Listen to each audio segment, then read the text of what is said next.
Everybody hear me? Yep, now you can. Okay. All right, I wanted to just take what we used to call in the Connecticut legislature a point of personal privilege in order to introduce Frances Moore Lappé, who is our moderator for this afternoon's session. Frances Moore Lappé, and since we're all friends, you may also call her Frankie, was the kind of groundbreaking author of a book 20 some odd years ago. 20? Are you kidding? 40 something. Almost 50. Time flies when you're having fun. Anyway, the book Diet for a Small Planet, which I think was one of the early harbingers of a real sense that we needed to change our relationship to the planet and to nature, et cetera. She's done all that work. She's done work on the issue of hunger and written a recent book about hunger, but has now decided that what is really essential, as so many of us have actually, is to work on saving our democracy and making our democracy work for everyone. So we reconnected at an elections conference in Mexico City in September, and I thought if we could have her to moderate a panel today, it would be great. So it gives me huge pleasure to introduce Frances Moore Lappé. Thank you very much. Thank you, Miles. I am deeply honored to be here. And as Miles explained, it dawned on me many years ago that hunger is not caused by a scarcity of food. It is caused by a scarcity of democracy. So the rest of my life is right here with you all. And I'm very proud to be able to introduce these extraordinary people. First, let me just open again by thanking Common Cause. And naming this panel is Environmental Justice, Corporate Power, and Our Globe.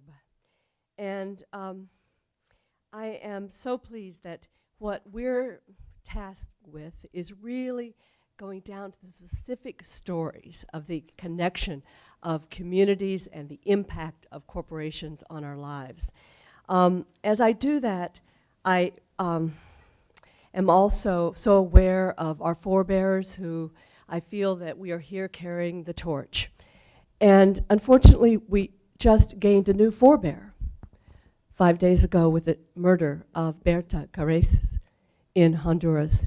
And so I thought it would be totally appropriate to begin before my introduction just to honor that legacy of someone who gave her life to stand up against the corporate mining destruction of the waterways of Honduras and paid the ultimate price even before she turned the next day was her birthday. She would have been 46.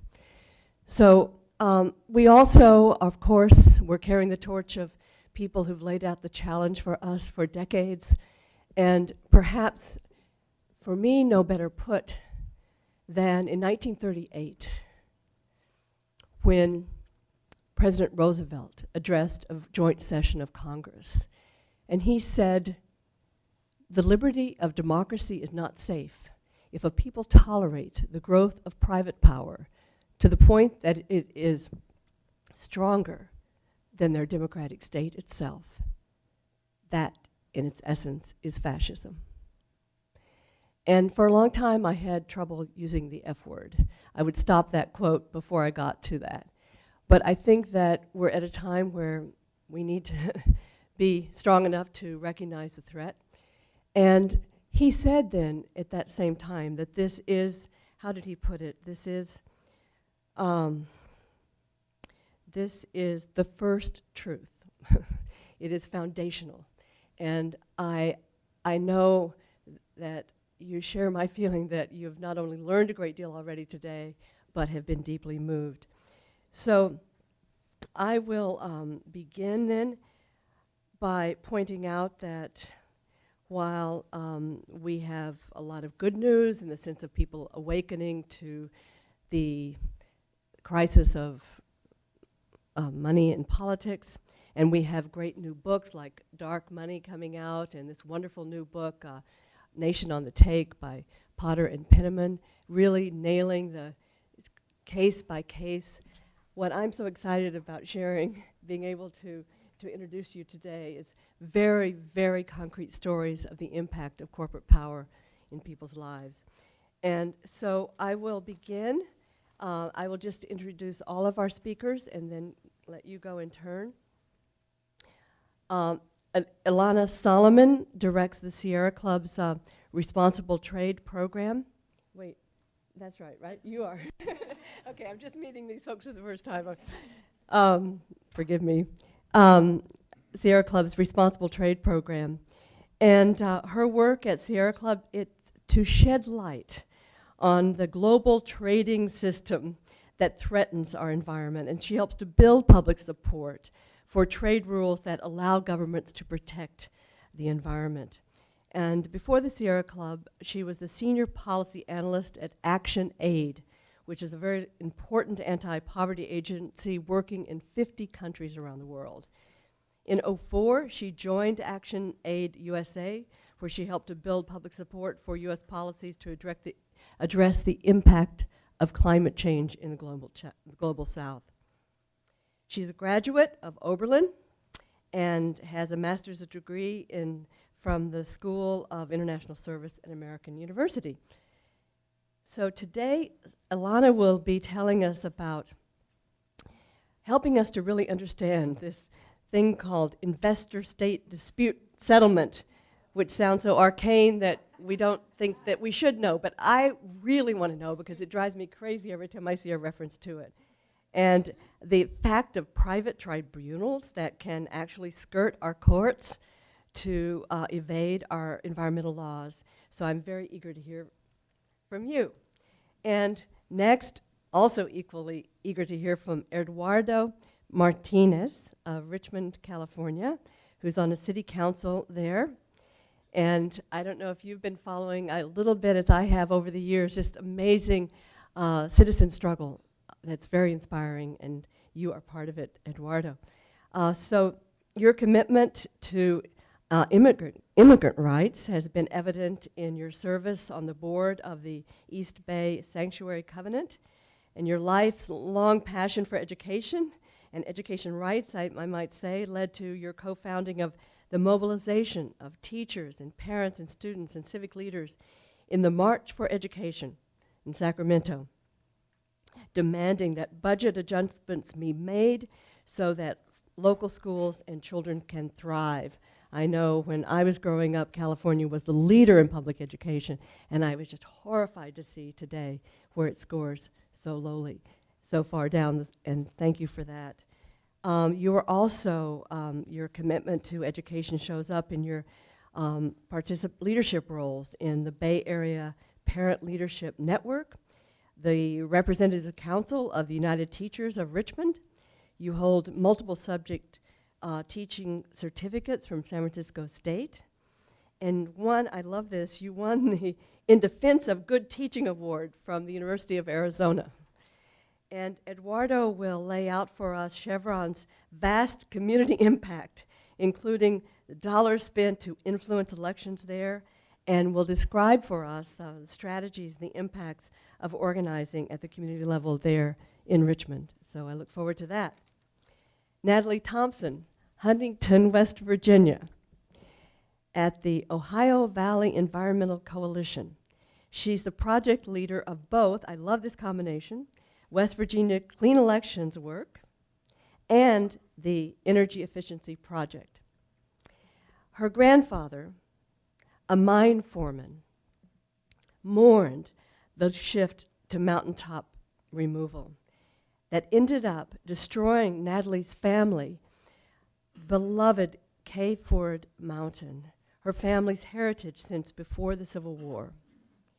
So Natalie determined to act to protect what she loves. She earned a degree in science, in environmental assessment and policy at Marshall University. And I think you embody the truth that healthy environment is not possible without healthy community. That's what I read from this list, that you've been involved in leadership roles in the tree park, in litter control efforts, in a community watch program, and this I love, in Chat and Chew, dialogue in the community, Chat and Chew. And in Huntington leads this Create Huntington's Board of Connectors, which involves offering many grants and scholarships to benefit the city as a whole. So your focus is to help us understand then a very specific crisis of the Caperton versus coal. Is this coming in and out a little bit too much, or is it okay? Okay, stay close to it. To help us understand Massey coal, the Caperton versus Massey coal, and the role of Massey coal's chairman, his contributions in the state judicial election. And the good news is the passing of public finance of West Virginia's Supreme Court appeals court. So we look, doesn't that sound fabulous?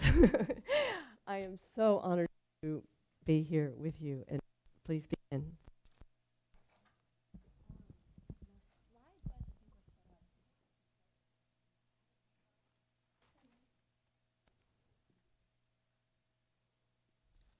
Okay, well, I didn't realize I was, going to start, but let me move this closer and maybe we'll be able to do it this way. All right, so thank you, Frankie, for our introductions. And I'm going to go back just a little bit further in family history by also saying that democracy and people being treated fairly goes back many more generations to a great-grandfather who also fought on the Battle of Blair Mountain to establish unions for coal miners in West Virginia in the very early days. My genealogy goes back to way before West Virginia was even a state in the area. So I have a great allegiance to West Virginia and the mountains of West Virginia, and to the way that corporations seem to control our government. And so my passion goes beyond interest, and I'm very fortunate to have the job that I do. And I have some good news for you at the end of my presentation, but for the sake of historical purposes and us all knowing the story, as I'm sure many of you know the story, as West Virginia is an amazing example of how embarrassing things can be sometimes for us. Let's go ahead and get started.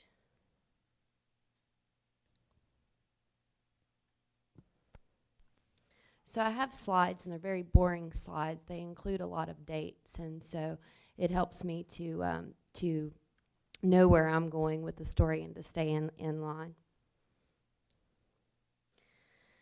So to start to give you a picture of where we are today and the issues that we're dealing with today in West Virginia, we have to go way back to 2004 rather, when West Virginia gained notoriety for having the absolute most negative Supreme Court race in the country. That year, the coal industry and other interests spent record amounts of influence in the outcome of our state Supreme Court election. And instead of spending money the old-fashioned way by contributing directly to the candidates, although the coal industry did plenty of that too, they established and contributed to shady independent groups and third-party nonprofit entities to pour additional money into the election and skirt around the existing campaign finance laws. Unfortunately, in some cases, in most cases, you don't know who's behind it until after those elections are over. And many of you probably recognize this face, Don Blankenship and Massey Energy, and those names are probably familiar to most of you. The Upper Big Branch mine in 2010 blew up and killed 29 of our miners, fathers, brothers, sons, and it was a disaster for us and our communities that was entirely preventable. It was caused by a pattern of major safety problems and Massey's efforts to conceal the hazards from government inspectors. Although he's became known nationally as a result of the disaster, Blankenship is an all too familiar figure to West Virginians, especially in the southern coal fields. Blankenship and Massey Energy were notorious for having the worst environmental and worker safety records of any coal company. Did anybody watch 60 Minutes with Anderson Cooper the Sunday before last? Okay, so you saw, firsthand people speaking and how the mines were operated, where they would have, security standing post and notifying the miners of when the inspectors were coming, and things would be quickly cleaned up and this and that. And, so the whole business was ran on profits over anything else. It didn't matter if the safety standards were in place or respected, or if miners got hurt or got black lung, or were forced to retire because of injury or medical health issues. So this is one of those nonprofit third parties that were formed during our last judicial election and for the sake of the kids, where Warren McGraw was running against Brent Benjamin there were 2 open seats.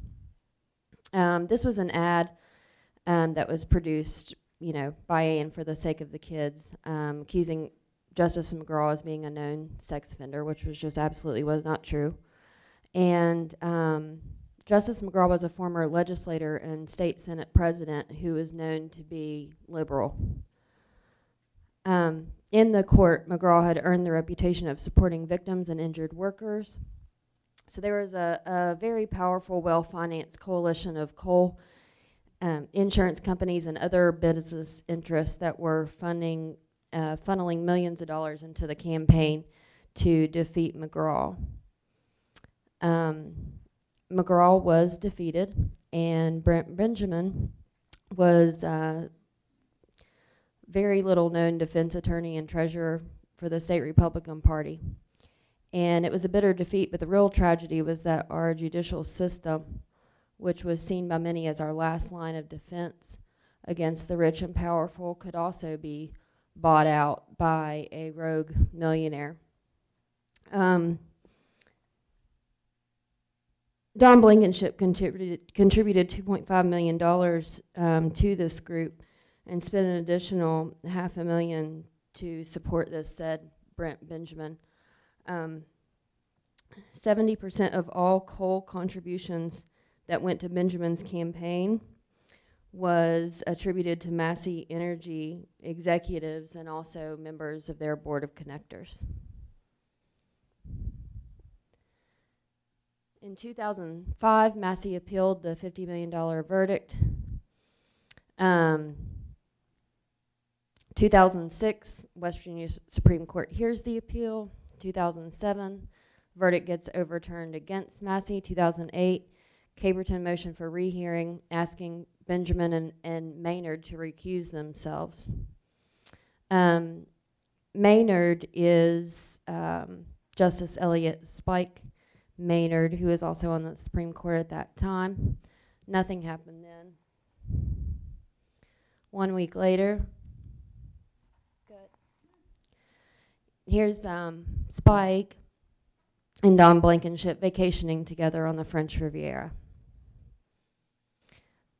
The case was still pending when this surfaced and appeared in the media. 4 days later, Maynard removed himself from the rehearing, but Benjamin refused to recuse himself, even though he had an exorbitant amount of money toward his campaign from Don Blankenship and Massey Energy. In April 2008, he again voted in a 3-2 decision in favor of Massey. Justice Maynard had been heavily favored to win re-election in 2008, but the photos of him and Blankenship were featured heavily in the campaign, and he was defeated in the primary. Meanwhile, Caperton appealed his case to the U.S. Supreme Court, and the negative publicity surrounding it generated interest in a pilot project for public financing for the first time in West Virginia for our Supreme Court case. We modeled that after North Carolina's successful program. That summer, the court ruled 5-4 because of the lack of an impartial decision maker and ordered Benjamin to recuse himself from the case. A week later, our governor established an independent judicial reform commission, which recommended public financing a much needed reform. Finally, in January 2010, a bill was introduced and passed to provide public financing of the state Supreme Court races in 2012. After a successful trial run, we had 2 contested seats in the court, and going forward, one of the challenges we face is maintaining and building support for the public financing program, as well as to make sure that it's permanently funded. In 2012, we did have a Republican, Alan Lawfrey, to win one of those 2 contested seats on the public financing. So we were able to make it permanent after that. And now, what makes things extremely interesting is that we have 1 Supreme Court seat open. Our campaigns are now nonpartisan for the seat in our state judiciary. And Brent Benjamin's seat is the one that's open for re-election. And Brent Benjamin is running on our public campaign finance pilot program. And we also have another person running on our pilot, or on our public financing program, a known Democrat, they were nonpartisan now, named Bill Wooten, who is out of southern West Virginia, closer to where I'm from. So we have a 3rd person running for that seat, Beth Walker, and her family legacy has been in mining machinery. So she's trying to take both parties to court. She's already taken Brent Benjamin to court and is trying to get him out of the race. And just most recently, let's see, it was just at the end of February, we had a circuit judge say that the SEC, our state election commission, SEC's decision to certify Benjamin for public campaign financing was clearly erroneous. So the judge reversed the decision, and it's going to be taken to the appeals process. Beth Walker tried to do the same thing with Bill Wooten, and Julie and I, she's my co-coordinator for this program, were called into the SEC meetings in order to determine and establish whether these 2 folks were eligible for the public financing program. And Beth Walker was not successful in trying to get Bill Wooten out of the public financing, but that makes it interesting for us. Also, another thing in West Virginia is that we have our gubernatorial race coming open this year, and I have not talked about Don Blankenship's conviction at all yet, but Don Blankenship was convicted of crimes related to the Upper Big Branch mine disaster and faces up to a whole year in prison. He sold his company, Massey Energy, to Alpha Natural Resources. Alpha Natural Resources is trying now to include another element into the case for, let me check here, I just got notice of this.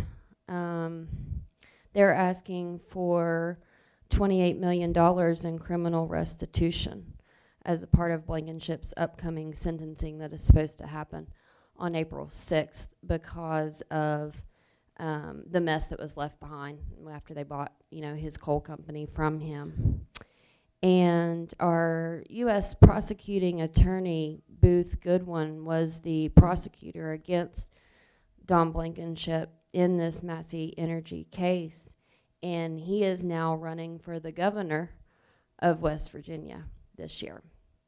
So we have a billionaire, Jim Justice, who has a legacy in coal and who owns and runs and the CEO of the Greenbrier Resort Hotel in Greenbrier County, West Virginia, running for governor. We have a known millionaire, our current Senate leader, Republican leader, Senate President Bill Cole, who sells cars for a living, a lot of cars. And we also have our Senate minority leader, Jeff Kessler, running for governor this year. So we went nonpartisan. So we have our general election for this seat on May 10th. So keep your eyes out for that. And we have a very interesting gubernatorial race in West Virginia also. And again, Don Blankenship's indictment will be April the 6th, supposedly, unless it gets pushed out and pushed out again, like it has so many times before. And I think that's about it for me. I may have even went over time. Thank you. Very, very interesting. So appreciate that.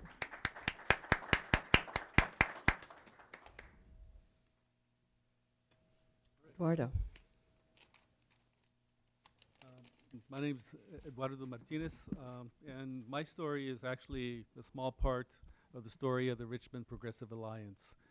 We have a website, richmondprogressivealliance.net, so you can go there and find out more about our organization, which started in 2003 in the kitchen of someone who decided that as much as we demonstrated and protested, nothing was happening.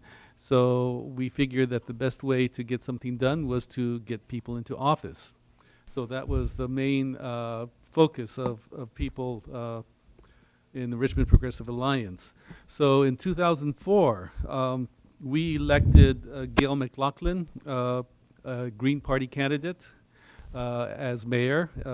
Another person who was running for city council lost. In 2004, she was elected to the council. 2006, she was elected mayor. In 2008, we got another candidate elected, Jeff Retterman. In 2010, we ran, Gail McLaughlin, Javanka Beckel, and myself, and Javanka and Gail won. And 2012, Chevron spent $1.5 million and beat us out. I ran with I ran with Marilyn Langlois. So we figured that it was important to regroup, which we did. And in 2014, Gail McLaughlin, Javanka Beckles, and myself beat Chevron, who spent over $3 million. So,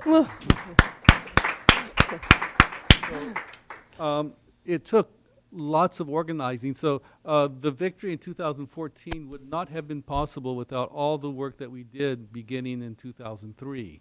So democracy is a process. You don't win and game over. You win and you continue making policies that prove that that your election was the right thing to happen. So if you continue to follow your heart and follow your values, your convictions, you can prove to the voters who got you in that that was the right decision to make. And so that's something that we need to keep doing. So before us, Chevron actually owned the city council. They even had an office in the city manager's office. So, but the Richmond Progressive Alliance was a grassroots movement. We went door to door, and the most important thing is that we let everyone know that we did not take corporate donations. We did not take donations from developers. All of our money came from unions and from individuals.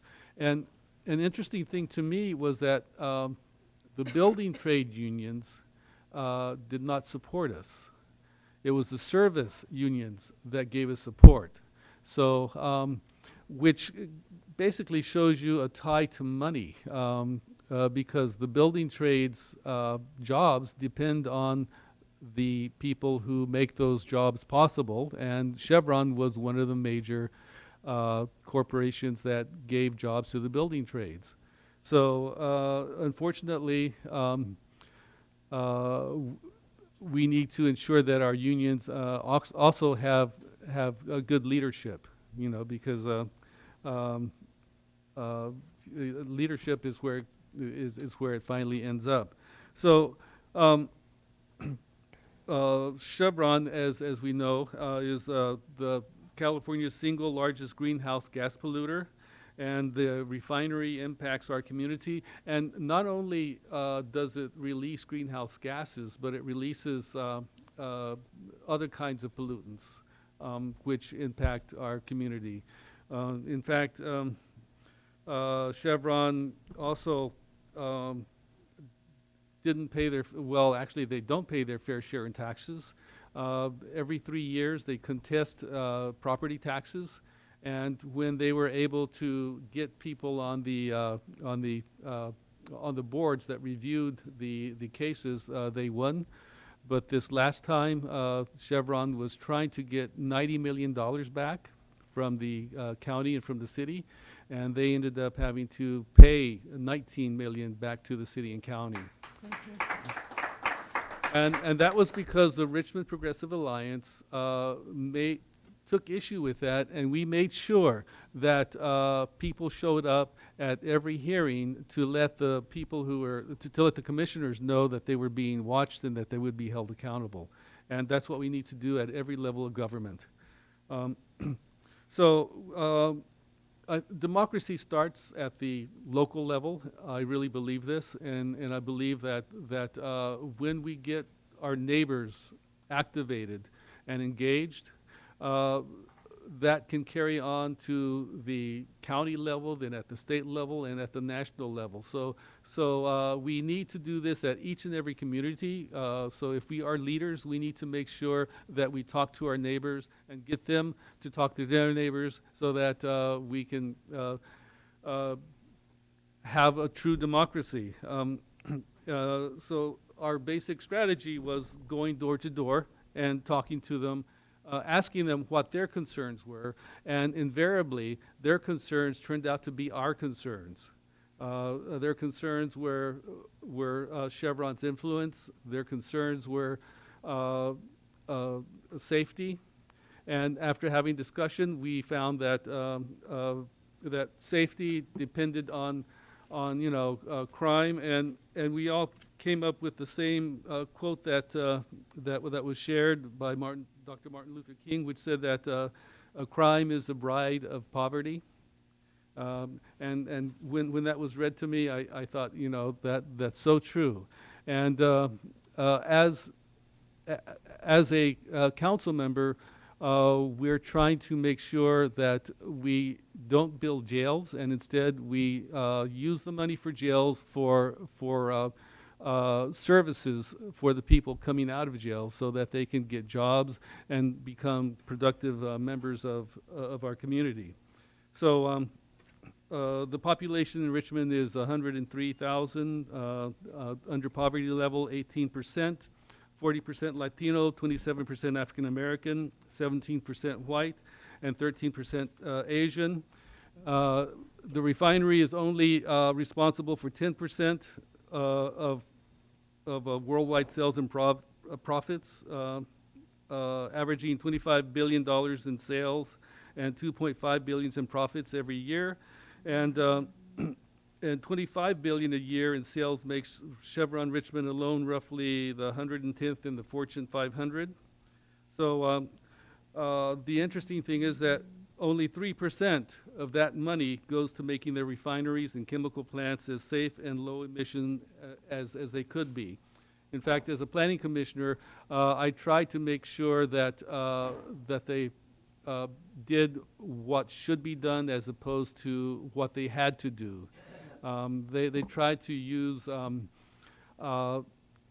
improvements as bargaining chips to get their expansion done. They said, well, we'll put domes on 3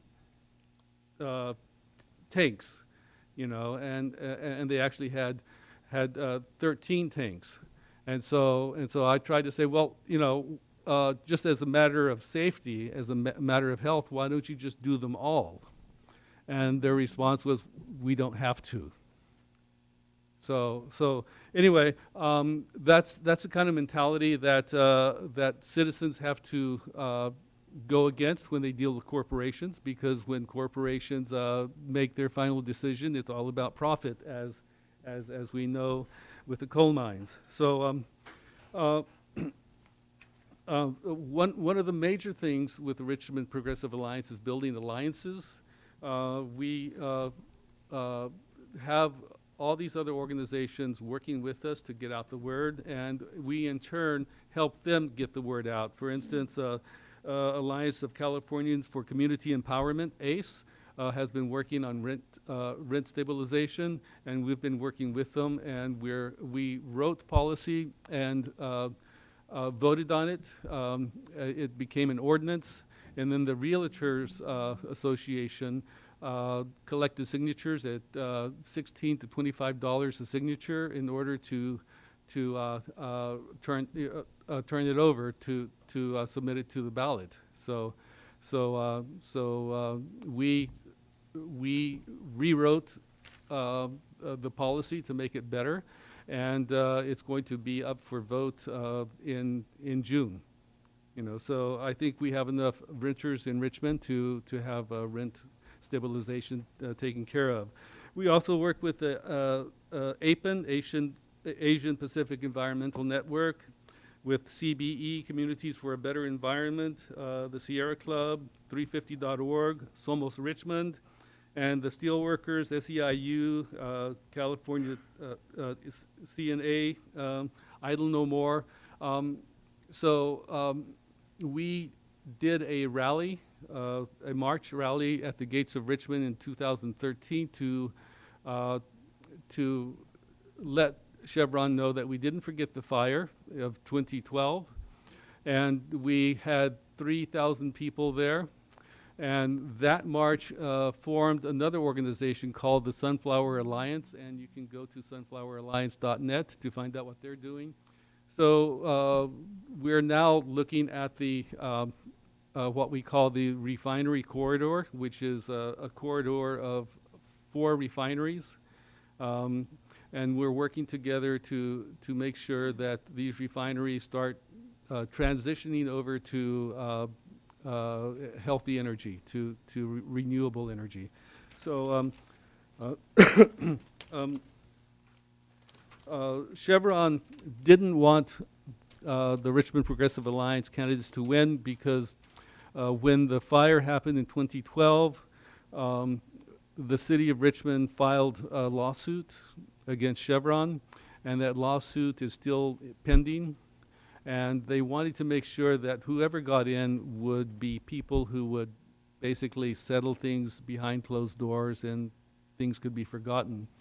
Chevron doesn't want this to go to trial because if it goes to trial, a lot of information will have to be made public. Chevron always wants things to be done behind closed doors so that no one knows what was said or what happened. But we're focused on making sure that it does go to trial so that Chevron can be exposed. And anyway, that's pretty much it. But imagine $3 million. The $3 million was spent on. They did amazing. They did television, radio, internet. You could find ads on Facebook, Pandora, newspapers. They did mailers. They did door hangers, and they paid canvassers to go door to door. And I have some fun things here. Nope, not that. So anyway. So this is someone who never shows up for his job, and he's lost. So every household in Richmond got one of these. Wow. And they. So anyway, go ahead. I'm just. Thank you so much, Eduardo. You laid out so much for us, and I'm sure there are going to be many, many questions. Please, Ilana. Occupy. And you won. Great. Well, good afternoon, everyone. Thanks again for joining us today. My name is Ilana Solomon, and I direct the Sierra Club's Responsible Trade Program. And I'm going to be talking today about how our environment, corporate power, and democracy, but through the lens of international trade rules and trade agreements. So while today's panel discussion is really about how corporations are manipulating the democratic process in order to advance their own interests, my presentation is a bit different because it's going to focus on how corporations are using global trade rules not exactly to manipulate democratic processes, but to completely skirt and subvert democratic processes in order to boost their own power and bottom lines. Let's see. Thanks. Before digging into some of the issues surrounding democracy, the democracy deficit in our global trade rules, I wanted to start and give just a little bit of background on free trade and the environment. So the Sierra Club has had a program on trade for about 2 decades now. And over the years of our work at the intersection of trade and climate, tracking agreements like the North American Free Trade Agreement or NAFTA and many others, our conclusion is that our current system of corporate-dominated trade that I'll describe in just a bit is essentially incompatible with what we need to do to solve the climate crisis. So in order to combat the climate crisis, we know that we need to make big changes in our economy. That's going to involve moving beyond fossil fuels, transitioning to 100% clean energy, and to start producing and using goods from our energy to our food closer to home. And we need strong, accountable governance and governance in order to make all of those changes. And all of this is threatened by our current system of trade, and more specific to this current moment, by a massive agreement called the Trans-Pacific Partnership that has just finalized the negotiation process between the United States and 11 other countries across the Pacific Rim. This agreement that I'll be mentioning a little bit more about was already signed at a casino appropriately in New Zealand, but still has to be voted on by Congress. So today I'm just going to talk about how trade agreements like the TPP provide one of the most astonishing and one of the most blatant examples of how corporations are completely against skirting and subverting democratic processes in order to advance their own interests. I use the terms free trade rules, free trade agreements, but I'd also just note that these agreements are actually not at all about trade anymore. Very little of them is about trade. These are really deregulation instruments that are designed by and used by big corporations. So next slide. So the first place to look to understand sort of who controls and who benefits from our current system of trade is the advisory committees to the Office of the U.S. Trade Representative. That's the part of the U.S. government that negotiates and sets our trade policy. The U.S. Trade Representative this office has an advisory system of about 600 advisors. And the Washington Post, which is no critic of free trade deals, it's basically never met a free trade agreement that it didn't like, did a really interesting infographic back in 2014, which demonstrated how industry voices completely dominate the trade advisory system in the United States. So on that circle of dots, all of the blue dots represent industry representatives, all the purple dots represent trade associations that represent the business interests, and then there's a smattering of other non-governmental and union representatives. On the next slide. But essentially, the Washington Post concluded that about 85% of the U.S. Trade Representative's advisory system is made up of private industry and their trade associations. We actually think that's quite an underestimate, but it certainly goes to show that if you want to understand, who benefits from trade rules, you can look at who is setting the rules. Next slide. Just to dig in a little bit to the environmental implications and this trade advisory system, this is a screenshot of the energy advisory system. And I think it's important to note that you will not see Sierra Club on this slide, but you do see Chevron. You do see the Nuclear Energy Institute, you do see Halliburton, the National Mining Association, and many other major polluters. So it's a spoiler alert of what is to come next. So sorry, this is my most and maybe only really texty slide. But turning to the substance, I want to focus now on one of the most egregious parts of this global trading system, And this is, as Frankie said earlier, the investor-state dispute settlement system, and I'll try to make this as interesting as possible. But essentially, under the guise of increasing foreign direct investment, trade and investment agreements give extraordinary broad rights to foreign investors, including multinational fossil fuel corporations that go far beyond the rights offered even to domestic firms. These rights that are written into trade agreements, like the Trans-Pacific Partnership, like NAFTA, include the right to a minimum standard of treatment. This has been interpreted by past trade tribunals as essentially requiring governments to pay foreign investors for policy changes that don't meet an investor's expectations. It also includes the right for what's called indirect expropriation, which essentially includes government policies that merely have the effect of reducing the value of an investment. Trade and investment agreements then often establish what's called this investor-state dispute settlement system that essentially elevates corporations to the level of nation states and allows corporations, foreign investors, to directly challenge government policies in private trade tribunals outside of any domestic legal system. These trade tribunals are staffed by 3 private attorneys that are not bound by legal precedent. They are not bound by any appeal system. They are chosen and paid for the parties, including the corporation or the investor, rather than appointed. And then actually rotate often between serving as judges and then representing the corporations in cases against governments. So it's literally a one-way street where corporations have access to directly challenge government policies. Governments don't have the ability to hold corporations accountable, and again, essentially elevates corporations to the legal status of nation states. Next slide.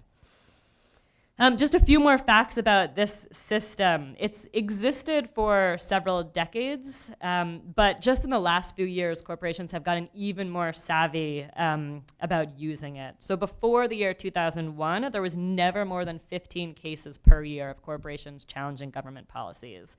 And in 3 of the last 4 years, we've witnessed more than 50 cases each year.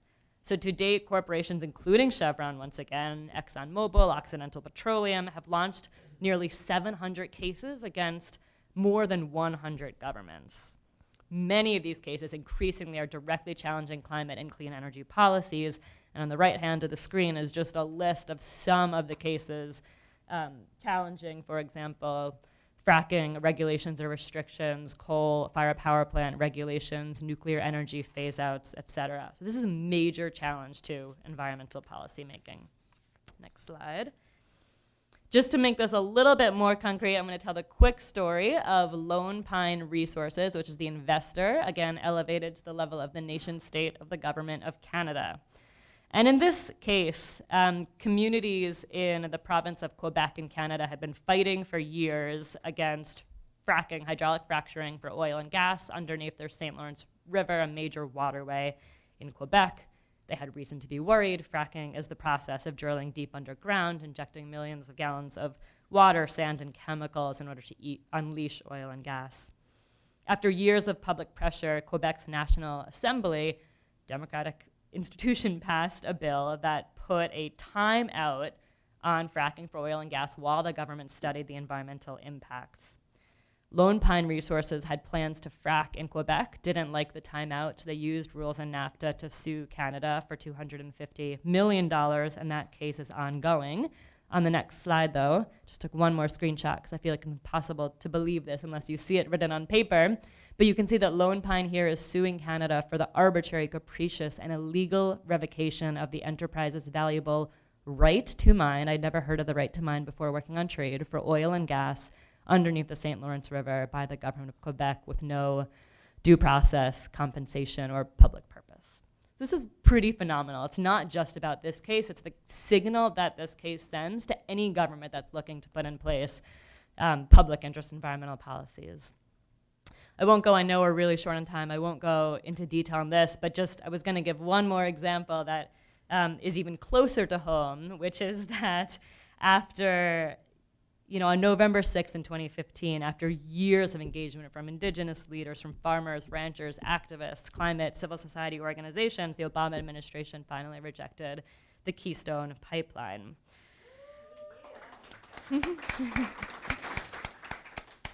2 months after the rejection of the Keystone Pipeline, TransCanada, this is just in January of this year, 2016, it decided it would use rules in the North American Free Trade Agreement to sue the United States for $15 billion, claiming that the rejection of that pipeline violated its NAFTA-given rights.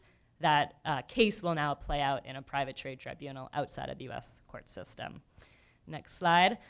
So the real kicker is that the Trans-Pacific Partnership overnight, if approved by Congress, which we still believe it will not be if we fight really hard, but would expand this system of corporate rights more than any other trade agreement in history. So overnight, essentially, the Trans-Pacific Partnership would essentially double the number of foreign firms that could currently challenge U.S. policies in private trade tribunals. It would empower 9,000 new corporations, including corporations with major investments in U.S. oil and gas, to challenge U.S. policies before private trade tribunals. And it would empower more than 19,000 U.S. firms to challenge the policies of other TPP countries in private trade tribunals. So I'll just say that for anyone that's interested in learning more about the fight to stop the Trans-Pacific Partnership, I won't go into details now, but there's an incredible, diverse, broad coalition that's working to stop this massive expansion of corporate rights, and we're very happy to talk about that afterwards. I'll stop there. Thank you so much. Thank you. Thank you. How much time do we have? 7 minutes. So I would love your questions for any of these wonderful presentations. Please, in the back.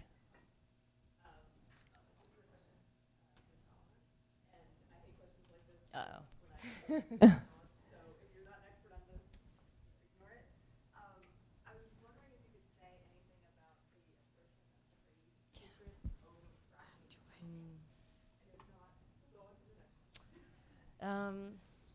That is a great question, and I'm probably actually not the best one to answer that, but we can follow up afterwards and see if there's someone who can better answer it. Yes, please. Probably a loaded question. Can you explain why Obama knuckled under and is now supporting TPP? Yeah, it's the million-dollar question. Why is President Obama supporting this? I have theories. I don't have any concrete answers. I imagine that the money in politics and the fact that this is the Chamber of Commerce's #1 issue, this is big business #1 issue, he's looking for a bipartisan legacy, has something to do with it.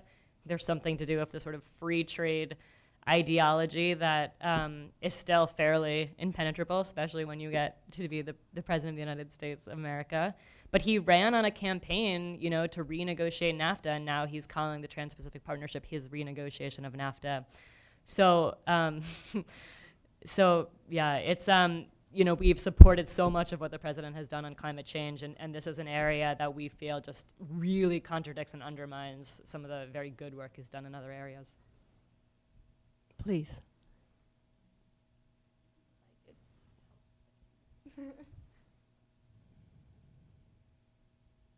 Thank you very much. That visual data was awesome. Thanks for that. I'm working on a project that's rebuilding the information architecture in Congress. So there's a lot of technology involved, but also the transparency rules changes in the open government movement is a huge chance to hold elected leaders accountable inside the process of policymaking that hasn't existed previously, certainly not in Congress. And this is all in the last 5 years, but it's also happening at state levels in California as well. Are you taking advantage of this? Because this kind of supply chain tracking that can co-locate actual implications and narrowcast into districts in real time is a huge benefit to non-governmental organizations and sort of community information providers and civic technology in districts. And I know you guys have set some stuff up on this. I'm thinking Sierra Club in particular, but.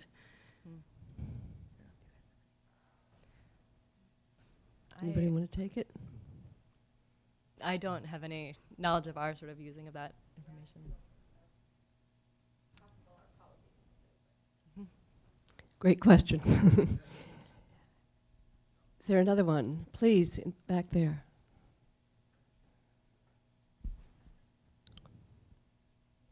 So Caperton was argued 7 years ago to the day, almost last week. That case had $3 million in outside spending, but since then, I'm from Ohio. They had $100,000 spent on a judge's election last year. North Carolina, tens of thousands of dollars from Duke Energy spending on elections.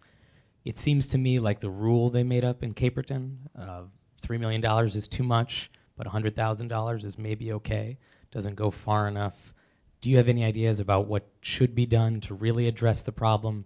And do you think the fact that half the states in our country don't even deal with this problem by not electing their judges is good guidance? Thanks. Yeah, in an election process, where we would like to try to get to is standardized public financing, so that we can, it was mentioned earlier that, West Virginia's, we're so far behind, hasn't even come to the point in time where we can discuss race yet, and that being an issue, because there's too much other BS to fight through first, for lack of a better, more sophisticated term. But through a public financing, standardized public, across the board public financing program, we think that would encourage more diversity and people of color to come forward and to be empowered in a sense where they're not suppressed against so much big money. Does that answer your question? Okay. Thank you, Natalie. Question over here. Hey, Evan Greer from Fight for the Future. I thought it was actually really interesting, Eduardo, what you were saying about the building trades kind of not helping out. And I spent a little bit of time down in Virginia working on mountaintop removal stuff. And one of the things that just keeps coming up with environmental issues over and over again is the other side always claims jobs, jobs, it's all about jobs, and like plays off people's fears around that.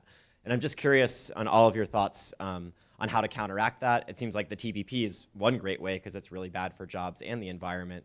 But I'm just curious of other ways maybe if you could address some of the failings of the environmental movement to actually address those real economic concerns that people have, but then also like a way forward on some of that. I think that would be interesting. Thank you. Great question. Anybody want to go with it? Eduardo? Yeah. One of the things, for instance, the building trades do have some concern over issues. For instance, when they gave us a candidates indoctrination dinner, they talked about how they were against black box building because it hurt the local community, and they said that they would not send workers to build such buildings, although they did.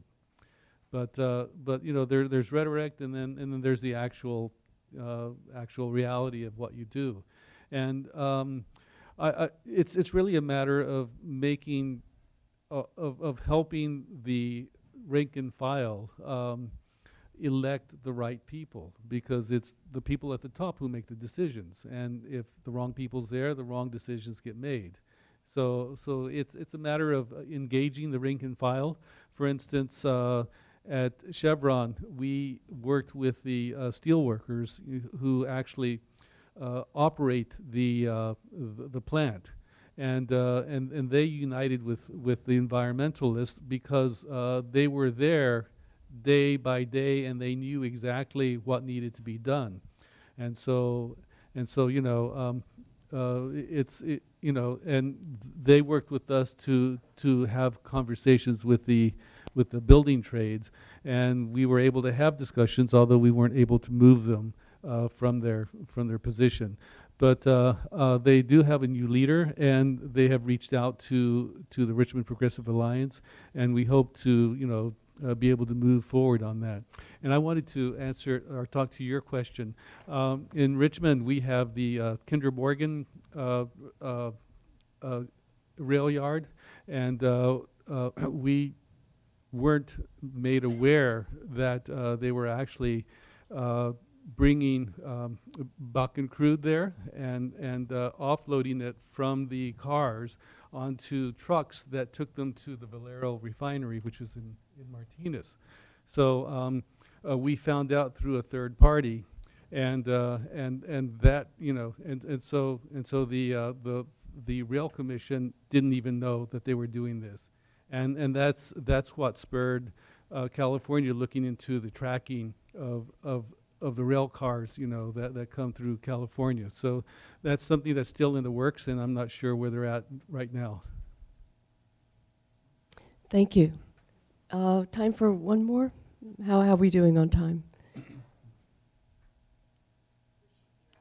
One more? One more, please. Hi, thanks.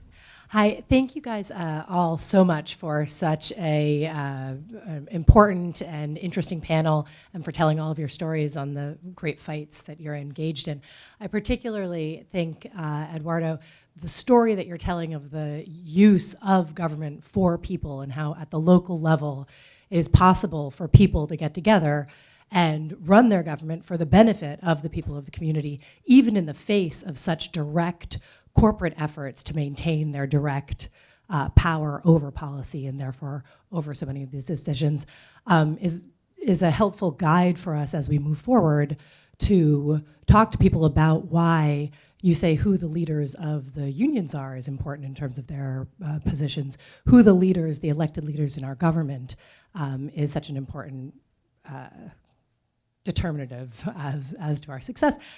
So I would like to see more stories of the progressive use of government. I think it's terrific. We're going to hear about the huge failures in Flint, Michigan of the government actors there, but telling the positive stories of how we are using that power well, distinguishing between the roles of corporations and nation states. I think that's the first time I have actually heard the TPP described in that way. And I think that's really powerful. And I'm so sorry, again, as Chari said, this is the worst kind of question. It's essentially a comment. I apologize. But so if there are just other ideas of how to tell the story of how the government of West Virginia is using public funding of elections to take back its judiciary for its people, any comments on that, but I think that'd be great. I have just one thing that I will tell any group that will listen to me for just a few moments, and it ties into the gentleman's question over here, and pretty much ties into everyone. You know, Eduardo was just talking about coming back from a water conference. I know that the Sierra Club fights for water every day. I know that jobs are thrown in our face, and we're anti-coal and anti-industry and anti-this and that. Well, really, we're not. None of us as environmentalists. We're pro-health. And the bottom line is that we all need water in order to survive. Without survival, we don't have a need for jobs. And that should be something that everyone should be able to get behind. And it's not a tactic, it's a reality, but it's something that we use in our grassroots movement in our small communities, with mountaintop removal and acid mine drainage. And we had a large chemical spill 2 years ago in West Virginia, similar to Flint. And in fact, we've sent a letter of solidarity to Flint and are trying to join others in the nation to have a true fight for water. And you can always bring it home with that when you're fighting your fights. And if people deny you of that, well, then you just can't talk to them anyway. Well, thank you all so much. Thank you. Thank you. I know I can speak for all of us. I surely can, that we honor your courage, we honor the thoughtful way that you go about your work, we honor your determination, and we wish you the best. Thank you so much.